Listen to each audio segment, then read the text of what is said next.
ఇది కేవలం దైవ కార్యక్రమం. భగవంతుడి కోసం, ఆ శ్రీ కలియుగదైవం శ్రీ వెంకటేశ్వర స్వామి కోసం మొక్కున్న మొక్కిది. నాయకులు, భారతదేశంలోనే అతి గొప్ప వ్యక్తి మహోన్నత శక్తి అనే శ్రీ చంద్రబాబు నాయుడు గారు అరెస్ట్ అయినప్పుడు ఒకరోజు వస్తారు, 2 రోజులు వస్తారు, 3 రోజులు వస్తారు, బయటకు వస్తారులే అని ఎదురు చూస్తూ ఉన్నాం.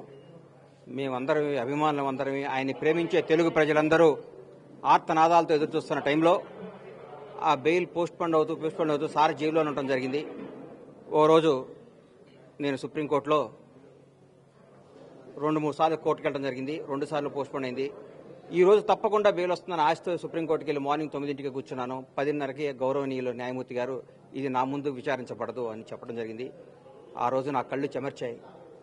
సుప్రీంకోర్టు బయటకు వచ్చాను, ఆకాశం వైపు చూశాను, 7 గంటల వాడికి మొక్కున్నాను. అయ్యా, నువ్వే చంద్రబాబు గారిని ప్రాణాలతో బయటకు తీసుకొని రండి. మీకేమి ఇచ్చుకోలేం.